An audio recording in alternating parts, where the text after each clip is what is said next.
Well, welcome everyone to the first Montessori Lives for 2025. We have an exciting lineup this year. Already in February, we have the whole year planned out. So that's never happened before. So, um, and hard to beat our first guest.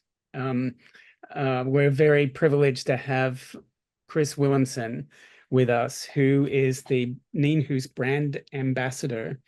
Um, I'll let you explain what that means, Chris. What do you Yeah, exactly do for Nienhuis? um, well, kind of a jack of all trades. That means that I represent Nienhuis across the globe.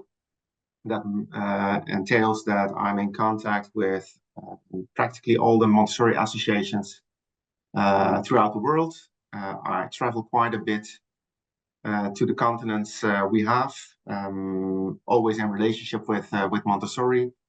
Um, So we have a distribution network where I'm in contact with and the associations. I lead our marketing team, so I try to, with our team, create nice ideas to bring Nienhuis into the spotlight of all the Montessori educators throughout the world. And on top of that, and that's also the relationship I know Mark from, is that I'm also leading the product development team at Nienhuis. So where are you right now in the world? I just came back from Germany. Before the week before, I was in Dubai at a Montessori conference. So in the meantime, I might have visited about 65 countries throughout the world, seeing Montessori schools in all kinds of different cultures and countries. And that's quite interesting, I must say. You spend quite a bit of time traveling. Does your family get to see you very often? Yeah, that's a question I often get, Mark. That's a question I often get. I'm traveling, I think, practically one third of my time throughout the year. That means that I'm in different countries about 130, 120, 130 days a year. And does my family see me enough? Yes, they do, because when I'm not traveling, I work at least 3 days at home during the week. So that means that's how I try to keep the balance between private life and social life, also with the wonderful job I have. Mm. Now, how did you come to fall into um, the Montessori method? How far back do you go with that? That's about 19 years now. I started in 2006 to work at Nienhuis, and that before that time I knew nothing about Montessori, really nothing. I applied for a job. I studied international marketing at University of Applied Science in the Netherlands, and I had several roles before I started questioning myself. Okay, what do I want to do now? And make a conscious choice with my about my future. And then I saw this job offer at Nienhuis. It looked very appealing to me, and I applied for that job. After 3 months of assessments, interviews, I got hired. And then I started to learn about Montessori. So the first year I got an introduction from one of the Montessori specialists within the company. And after that, I said, well, I want to know more about this. I really was very, very interested in the method, the approach to education. And I decided to do my own or to take a Montessori training. So I at the Pedagogical University in the Netherlands. There, at that time, there was a training in the evenings, which you could attend. It was 2 years, 3 hours, 30 training days a year, and then also 3 hours of self-study. And I managed to get my 3 to 6 diploma and my 6 to 12 diploma in the evenings while working for Nienhuis. So that really brought and made a big difference for my day-to-day work, even now. That's pretty impressive. It's hard enough to get Montessori trained when you're just an educator, but running a large company as well at the same time, that's quite a feat. Yeah, it was quite a lot of work, but if you like something, and it's just like with the children, if you're enticed and interested and you have this intrinsic motivation, then Yeah, it gets much lighter. yeah, So true. maybe it was kind of a sensitive period to me. Yeah. Now, for those who, I mean, Montessorians, of course, are aware of the role of Nienhuis in the world since it was back in Maria's day. But maybe you could tell us a bit about the history for those who don't know.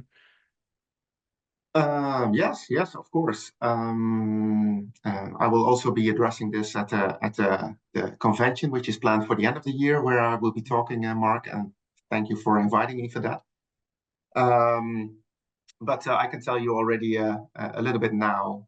Um, I think it was in the 1920s that Maria Montessori came to the Netherlands for the first time to talk about her educational philosophy.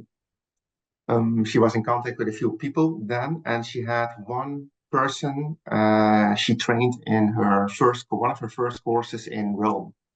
And that was a Dutch lady that opened up a Montessori kindergarten in The Hague, the governmental city of the Netherlands. And of course, she was curious how her student was doing in day-to-day practice. So she visited her, and in that classroom, because it started off as one classroom, she saw beautiful materials, and she was very curious how she made those materials. And that appeared to be a craftsman that had a small workshop around the corner of that kindergarten, and that was Albert Nienhuis, who ran that workshop. So Maria Montessori decided to visit him and ask him some questions, get to know him. And then she said, well, you're such an amazing craftsman and you work with such an amount of detail. Can you also make some materials for me? So that is how the relationship started. And that is how he, next to many other things he did, because Montessori was just in the very first stage in the Netherlands. He was also painting houses. He was doing door-to-door sales. He was doing all kinds of things to. It was the time of an economical crisis, the 20s. He did all kinds of things to earn some money and to earn a living. But this became one of them. And throughout the years, this became a bigger and bigger activity for him. So in 1929, this activity was big enough to build a business on. Mm. And I also have, but I will share that when I'm in Australia and I'm down under. I also have minutes of a meeting between Albert Nienhuis and Maria Montessori, where they discuss several materials and how uh, Albert Nienhuis made them and how Maria Montessori looked at them. Mm. I look forward to hearing the full story when you speak at the international convention in late October, November. Looking forward to having you in Sydney then. Yeah, it would be great to be there again. What happened since then with Nienhuis? Who owns Nienhuis now? Well, after Albert stayed involved for a very long time. After Albert, his son Jan Nienhuis um, entered the company. And Jan Nienhuis did what I'm still doing today, is traveling all over the world in those days in the footsteps of Maria Montessori, everywhere where she spoke, did courses, organized conferences, was part of conferences. He was there with a few tables with materials and displaying them to support her story and her work. So it was Jan Nienhuis that grew the company to an international scale that it's now, and we are, of course, Montessori is growing on an international scale. I think Montessori is now in about 150 to 160 countries in the world. So in those days, it was much smaller, but he traveled a lot and he made it a very international company. Um, in those days, where there were only two manufacturers, it was Ganzgaretti that also started in 1925, and Nina's in 1929 officially. So this year will be the year that going to already exist 100 years. So we're also going to celebrate that with our friends in Italy. And after Jan Nienhuis ran the company, it was Bert Nienhuis that took over. Bert Nienhuis was more an artist than he was a businessman.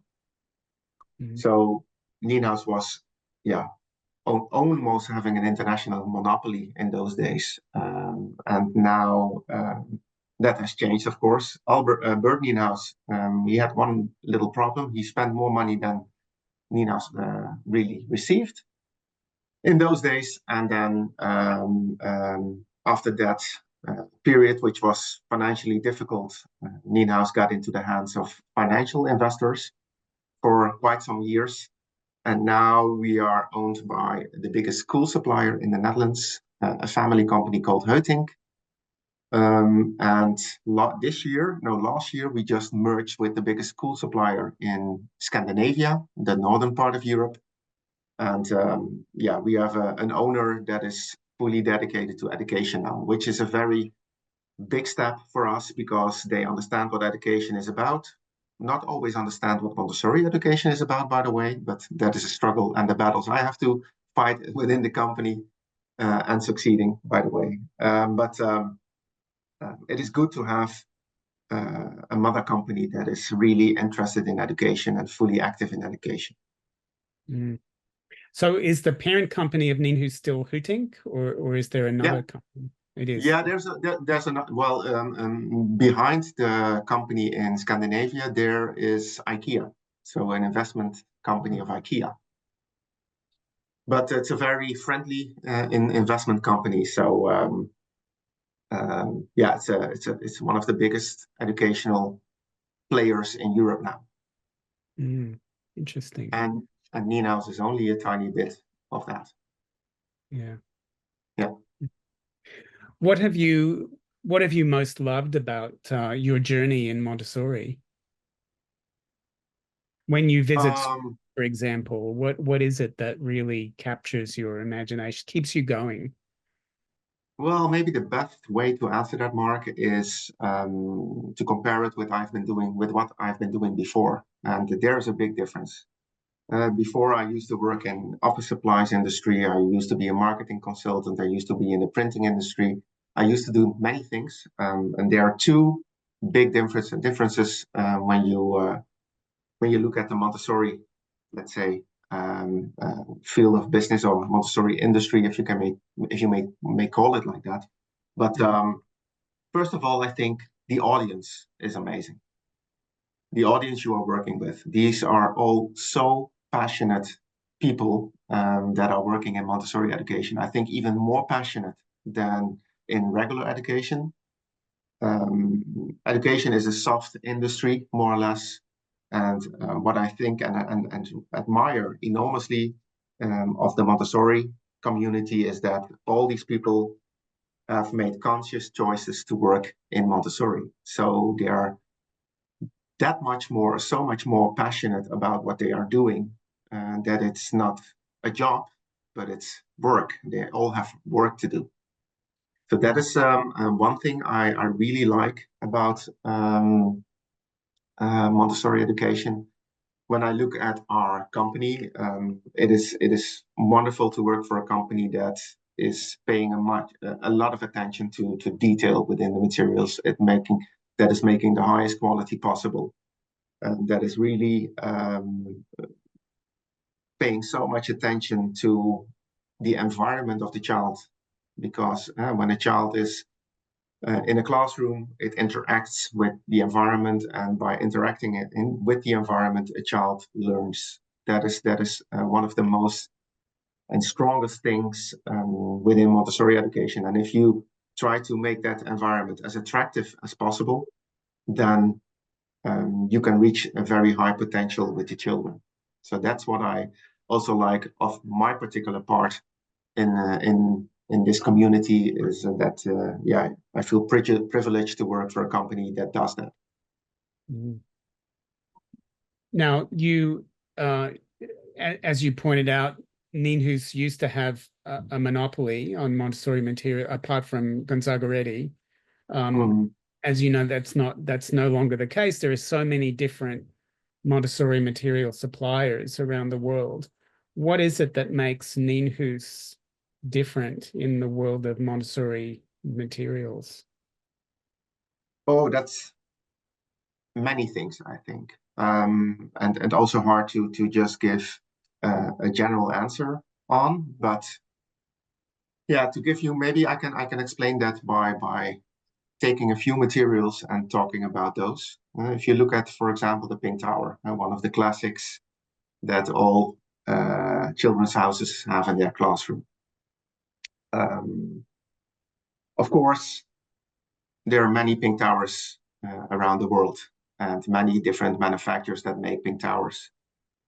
It is the raw materials we use, that it's supposed to be raw material that is solid wood of a certain type, that also the weight of the material is representing the concept, the core concept of the material. It is the finishing of the material. If you look at lacquering a Pink Tower, it is first cut, of course, the wood, then it is primered, then it's lacquered, then it's sanded, then it's lacquered, then it's sanded, then it's lacquered again. And then with all these processes that take place, we still try to achieve, and I'm very honest, we will not always achieve, but we try to achieve a tolerance of 0.3 millimeters in 3 directions of the cube. So if you are asking that to a woodworker, and I often have those conversations with our factory that I frequently visit, it is that it's almost crazy when you ask that to a woodworker or a carpenter. But we try to manage, and often we manage, and if we don't manage, then we make it up to the customer and send a replacement that does serve that purpose. So the precision, the mathematical precision within the materials is really very high at Nienhuis, and that's where we really focus on. Of course, when you look at materials, then there's also the fact that the materials should entice activity, so they should be very attractive and invite the children to start working with them.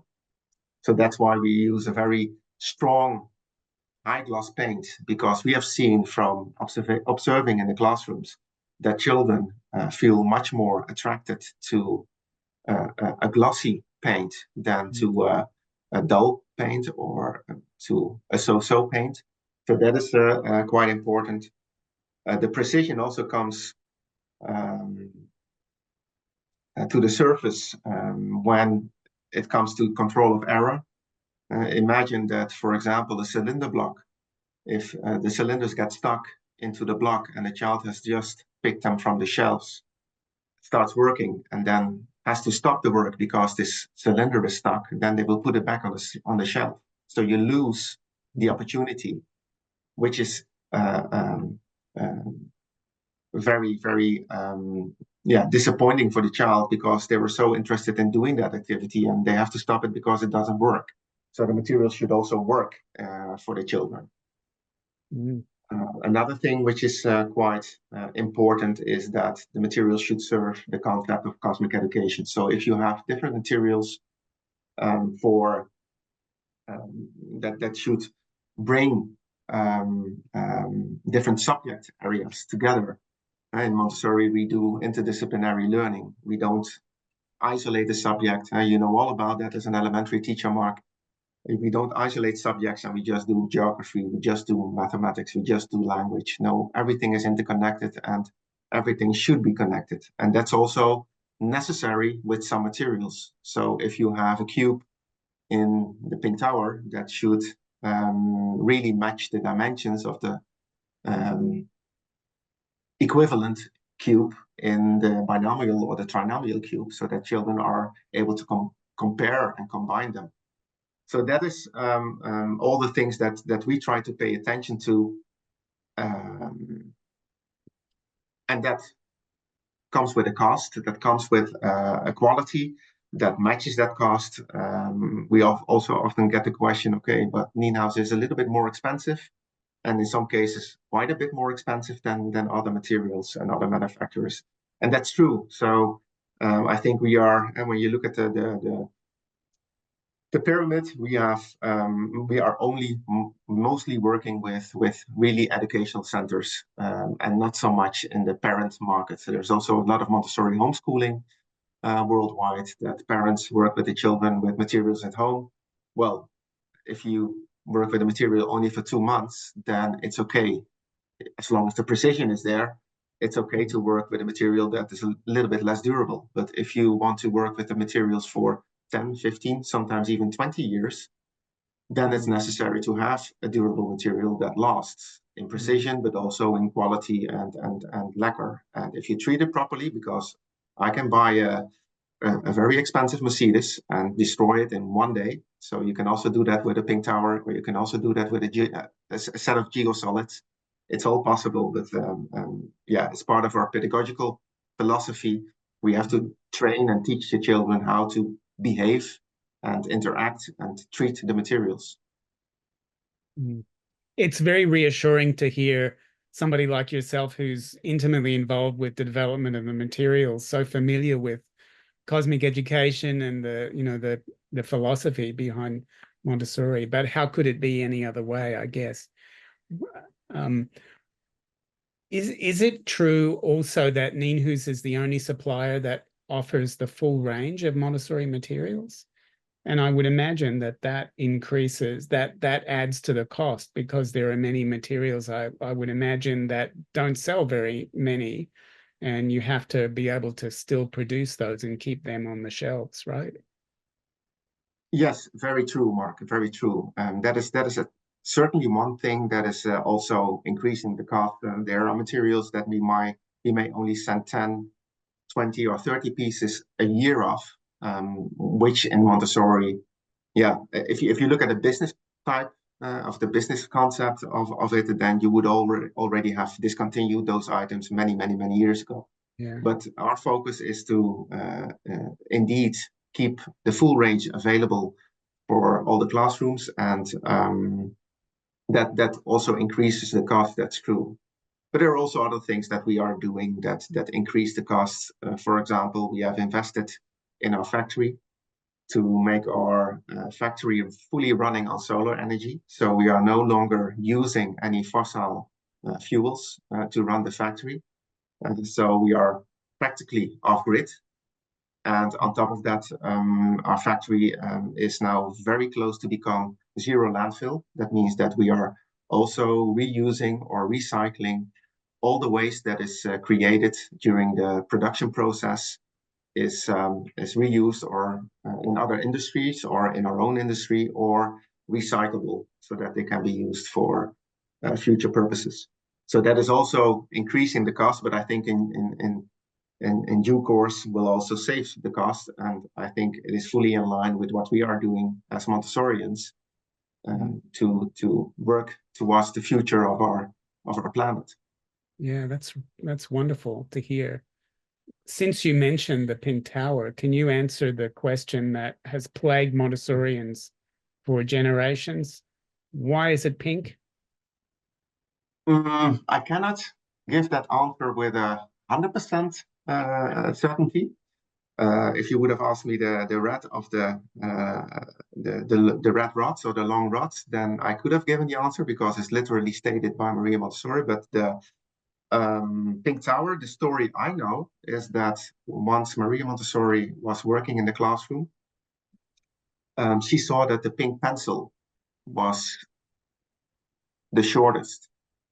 So the pink color was the most loved color in that particular classroom when she chose the pink color of the pink tower. So that's why she went to pink. At least that is the story that reached me. But I have to admit that I cannot tell you with 100% certainty that is the case. But I do know that Maria Montessori was really focusing, when she developed all the materials that have been developed by her, she was really focusing on observing the children and how they reacted to the colors, how they reacted to the materials. So observation was 100% the fundament where she based the development materials on. Mm. The legend I heard in my training was that some of the colors were chosen because those colors were available during wartime or during time, during the 20s when it was, difficult times. Is there any truth to that? Do you know? Oh, 100%. And it's also about the techniques that were available. If you read the discovery of the child and you see the passage where she's talking about the sandpaper letters, initially she wanted to make boards with a groove and then take a wooden rod and then trace the letter with a wooden rod. That's what she intended initially. But at that time, the technique to make boards with a groove was not available. So that is why she decided to take sandpaper, cut it, and glue it on boards so that she formed the sandpaper letters. So it's a matter of technique that was available. It was also the availability of colors, certainty. Certainly, if I tell you that the long rods were green in the beginning, she called them the long stairs, by the way. In the beginning. So she changed them into red because she saw in the classroom that red was a more attractive color to the children. And she made many changes also in the beginning. If you visit, for example, the Montessori Museum in Italy of Gonzaga, you see a blue broad stairs. You see numerical rods that are yellow and green. You see white tower. You see different colors of the color cylinders. So there have been quite some changes within the materials from the beginning and like they are now. And if we now would change colors based upon what she initially did, then people would think, okay, this is wrong, this is not right.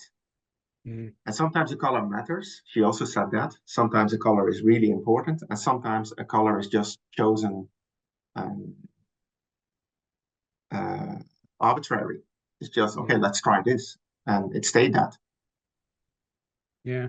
And it's really reassuring to see that she changed some of the designs of the materials based on observation of how children reacted to them. I think I remember reading in the Montessori method that originally the bells were she had a different design for those and they weren't successful, and then she changed. Do you have other stories about that you've heard of about early materials that were tried out and didn't succeed and were thrown in the trash, or other materials that were modified in other ways apart from color? Oh, yes, certainly, certainly. Well, I can tell you an interesting story about the bells. Gonzaga still makes the bells with an increase in diameter of the white and the black bells. And the wooden bells are all having the same diameter in Gonzaga. Nina's always has had the bells all the same diameter. So that has historically been a difference between those two manufacturers, but they were made by one and the same manufacturer, and still are. So Maria Montessori, in the days when she wanted to design the bells, she found a very small family company in Tuscany in Italy that were making church bells. And these church bells were made in a very high quality. And she said, well, can you also I have this idea, can you also make this for me? And the first generation of that family started making the bells. When you look at the bells and the production process, it is really very impressive. It is almost physics what these people are doing. Each bell undergoes 13 different production processes before it reaches its final stage and tone and appearance. And the family company that started to work for Maria Montessori is still now working for us. It's now the fourth generation of that company. The second and the third generation are still involved. The second generation, I think he is now in his 90s and still making bells every single day. And he's doing it with his own hearing. So he has an absolute pitch, an absolute hearing. And it's amazing to see how they still are making the bells in a very small workshop in Tuscany. Mm. And that is quite impressive to see. Um, and when you ask the questions, have some materials changed throughout the years? Definitely, definitely. And also, we are still doing that, Mark. We know, for example, that the checkerboard has always been quite a source of irritation for children, because if you hit the checkerboard, the beads started rolling to another square. So now we have the technology to make to print felt, to print carpet. So we have now made the checkerboard out of carpet so that the beads don't roll away so easily. I know that in her days, there were many attempts to make a harmonious beat stair. One of her, how do you call that? One of her main concerns with the beat stairs was that it should be an harmonious color combination. It should like really a flow of colors. And I know that there has been many attempts by Nienhuis to reach that certain color combination. I also know that there have been different uh, boards of the colors of the sandpaper letters in the past. So yeah, many things have changed. Also, also in her days, yes. Yeah. Well, that point you brought up the checkerboard and the change to the design of the checkerboard, which I'm so grateful for, because that was as you said, a source of great irritation in elementary classrooms. But how important is it to follow the blueprints that she left for certain materials versus like changing designs when it's clear that there's an improvement that's called for? How easy is it to make that kind of change? Let's take that checkerboard change. How easy was it for Nienhuis to make that design change? Where did that change have to, how many committees did that change have to go through in order to be approved? Oh, that's a good question. Well, that change didn't go through any committee. We just decided to do it because we, as Nienhuis, sometimes discuss things with the AMI Scientific Pedagogical Committee, because we are AMI authorized or AMI approved. So all the blueprints that were made with after Maria Montessori passed away, and Mario and Camillo Grazzini, the president or the two people that were working in those days on the AMI blueprints. There have been quite some changes also even after that, and some changes we do have to discuss because they are different than is stated in the blueprints. But some things we can just do because it doesn't affect the blueprint. So if you change a raw material, like from a silk screen painted or printed surface on a checkerboard to move towards a carpet-like surface, it was not necessary to discuss that. So how do you know that there wasn't a reason that she chose the checkerboard surface to be painted? I mean, maybe she wanted to encourage children to be careful and not knock the checkerboard, for example. Yeah, that is true, I think, to a certain extent, but I think it was a matter of technique that was not available in her days. Otherwise, she would have probably would have approved that. But of course, there is a pedagogical reason also in the materials. That's also the reason why she chose wood as a raw material. She chose glass as a raw material. She chose enamel as a raw material, because if you drop it, you see the consequences of your action, and that makes you more difficult or more careful the next time you use it. So the materials, in fact, are also a pedagogical teacher to the children because you see the consequences of your actions. Are there any material changes or design changes that you can think of that were more controversial, that were asked for, say, by customers, but not, approved because they were contrary to the blueprints? Well, there are a few things I can share with you here in this intimate audience. Um, uh, we once changed in the past the colored cylinders into a very high-level plastic. That was in the days that Bert Nienhuis was still in charge. Well, that was not very embraced by our Montessori community, so we needed to change that back, and we did. There has been a time that we changed the stamp game into acrylic glass because the stamps, yeah, the only things that they need to do is just to pick it up, and it should be able to pick up the stamp, easy to pick up the stamps. We changed it into, I think, still a very attractive acrylic glass stamps. I discussed that with the material committee at AMI. They approved, but later on they said, well, we like the wooden chips better.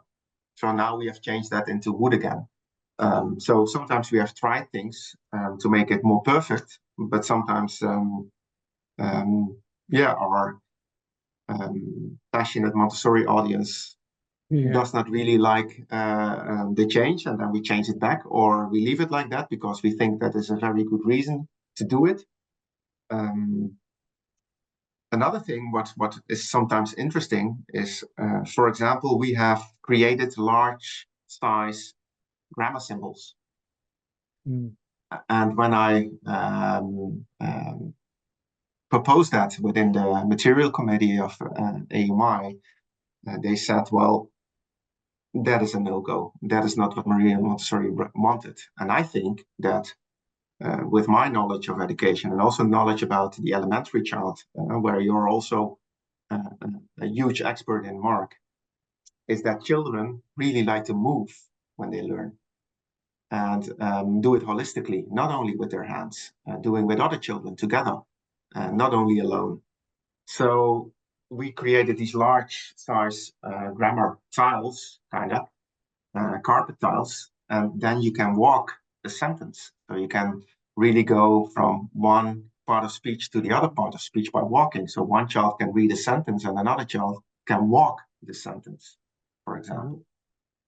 I have seen in classrooms that children really, really love that. And especially in elementary age, where children love to work together in groups and check their work and help each other, support each other. There are BFFs created in that age group.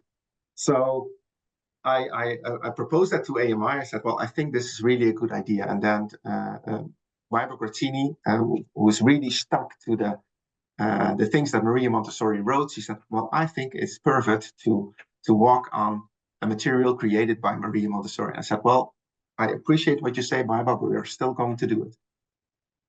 So because we think sometimes or are having a different opinion than the AMI does, and in many cases they really agree. And what you see also sometimes is that one trainer or one expert that is having or that has had the same background of training still disagree on how a material should be made. So we have many teachers, no matter where they originate from, AMS training, AMI training, national trainings, that buy the same piece of material.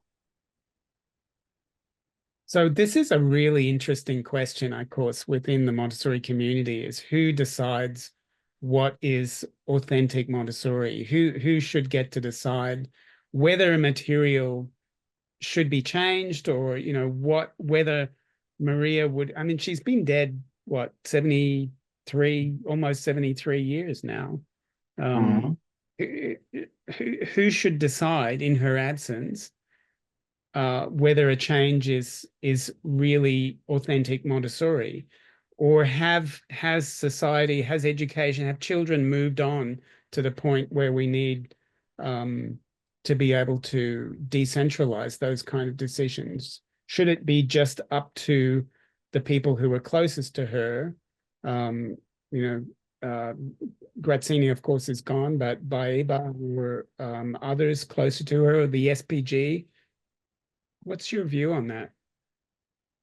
Well, I think the reason why she founded the AMI was to keep her um, standard, her quality standard up high. But of course, times change. And I also think that the AMI, but also AMS, I think AMS is maybe a better example of adapting to change, but AMI also changes. They have also changed the training. And also there you see a difference. Even though you get an AMI diploma, it is a different training you get if you have received it from one of the younger trainers in comparison with the older trainings, without any disrespect, because I think they all um, do an amazing job. And it depends very much on you as a teacher, how you translate your training into your classroom.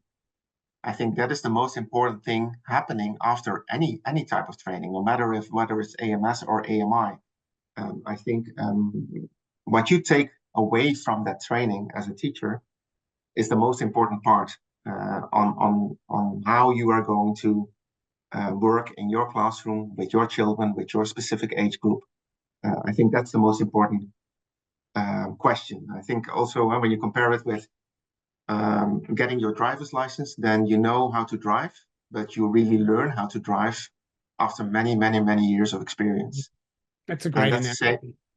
Yeah, I think, and that's the same with Montessori training. You have your fundament, and if you keep working on that fundament, but also not stay stuck to what you have learned only because you see that there are different things happening in your particular classroom with your group of children. It is up to you to, based upon your observation, how to deal with that, and that is how you build your own experience. So I think what is necessary in your training is to have a huge amount of knowledge um, with the materials. So your toolbox should be very full so that you can react to different circumstances. But how you react to different circumstances, I think you don't really learn that exactly to a full extent in your training. That is only learning when you experience, So and I that guess takes some time.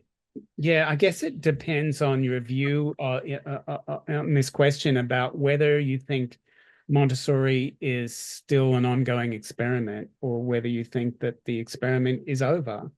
And it No, seems you like, are. the more progressive wing of Montessori is that it's always an experiment, and it's up to you to experiment with what works in your community, in the children in your classroom and your community, and adapt the pedagogy to your community, versus, say, the very traditional old guard of the AMI, who believe that the experiment's over.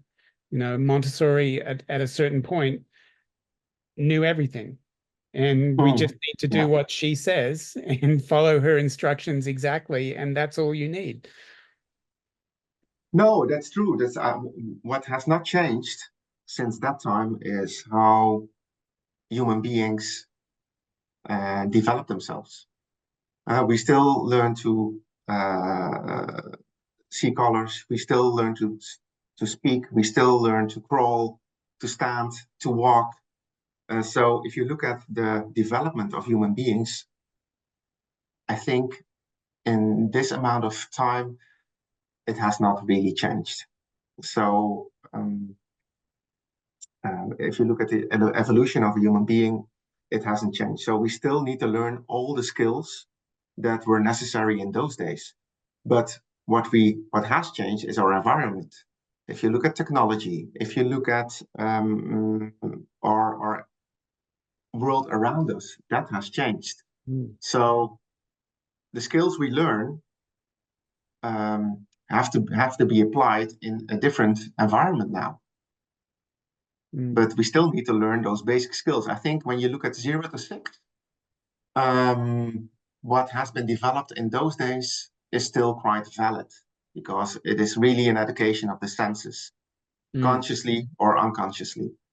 And also a development of your language and a development of motor skills. But if you look at elementary, yeah, there are quite a lot of things that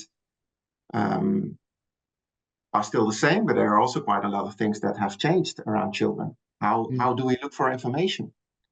Now in the world we are living in with AI, are we going to use AI as a source of knowledge? It is important to teach children where to find knowledge, and not so much to get all the knowledge. Of course, it's interesting to know where it all began. If you look at the great stories and have some historical perspective of certain areas children should learn, I think that's valuable, because then you see the big picture of it, and also go back in history. So where does our writing come from? Where does our language come from? Where,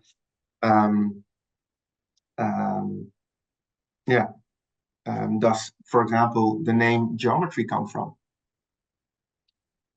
It's interesting to see that full picture, but nowadays it can have a different meaning or different application. And I think we should really adapt to that. But many things can still be used from the past, 100%. Yeah. So I'm not really, go ahead. I'm not really black and white there.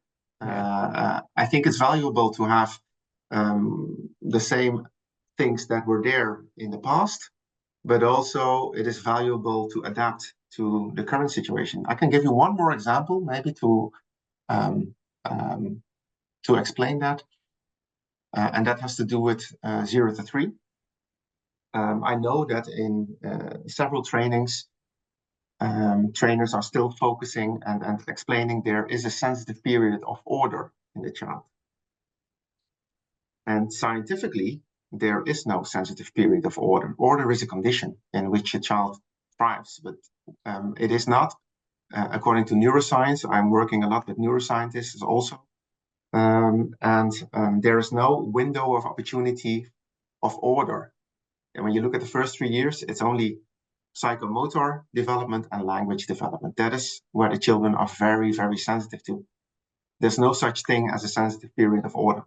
But I know that in many trainings nowadays, still this is emphasized. There is a sensitive period of order.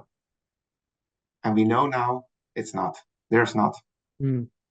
So in those cases, I'm also arguing with the old trainers. You should stop saying that, because it's not true. Yeah. Well, I think every parent of a teenager wonders what happened to that beautiful, ordered young child when they hit 13. Yeah. I have 2 adolescents at home, Mark. A girl of 17 and a boy of 14. I know what you mean.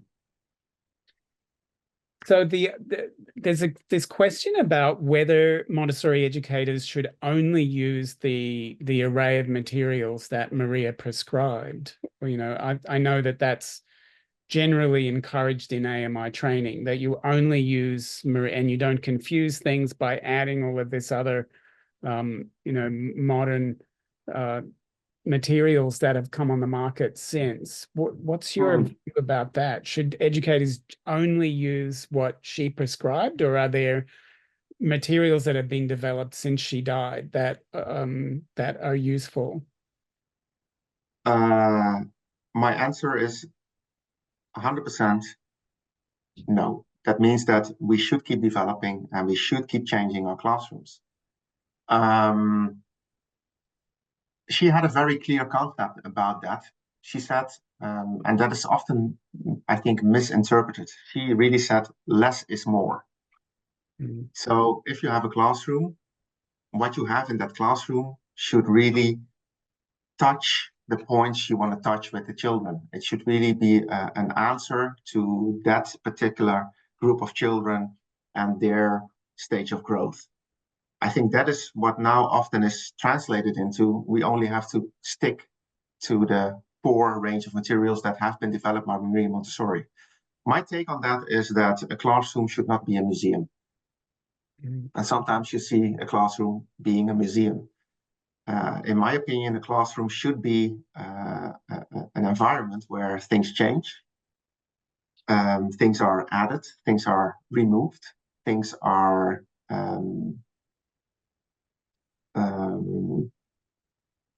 put in the spotlight sometimes in order to attract the interest of the children. So if you see that, for example, the children are not really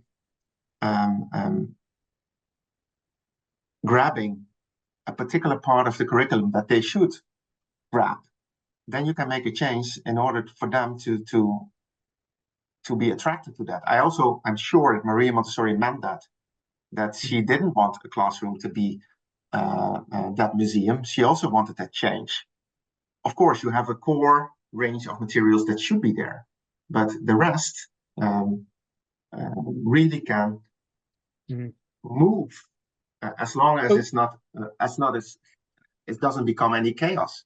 Yeah, I personally couldn't agree with you more. But what are some examples of materials that have been developed that Nienhuis has developed more recently that you think Maria would be really happy with?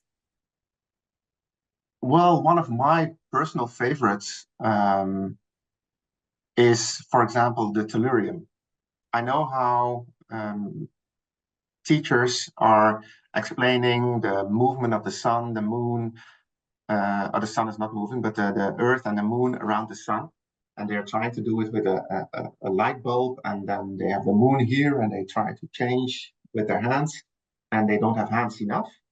So together with the university, the geography department of the university in the Netherlands, in the north of the Netherlands, we created a model that really explains exactly how the Earth turns around the sun every year, how the moon turns around the Earth every month, what the different phases of the moon are. If you make the room dark and you see the phases of the moon from the perspective of the Earth, you can see a solar eclipse, you can see a lunar eclipse.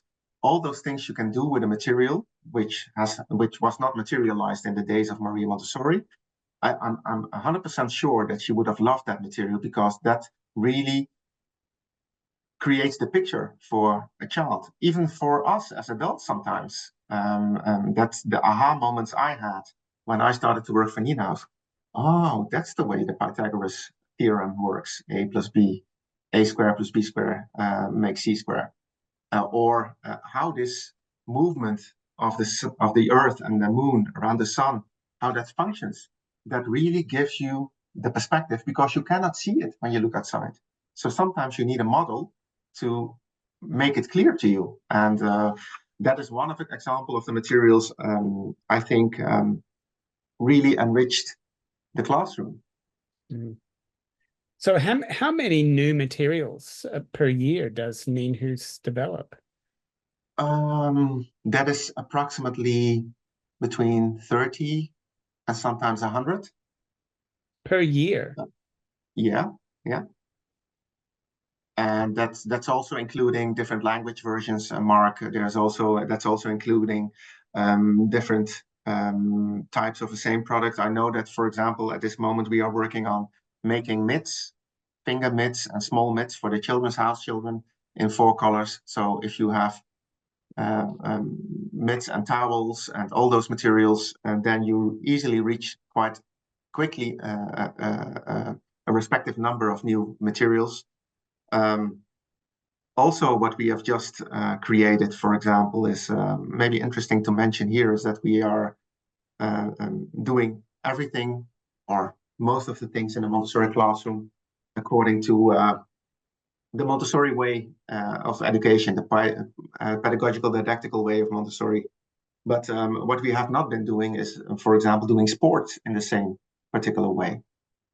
So we are now working with the guys from Montessori Sport that have been having experience in the past working with a a soccer academy, professional soccer academy, that they realized we have so much knowledge about soccer, but we have no knowledge about how to deal with the pedagogy, with the growth of a child, the natural growth of a child.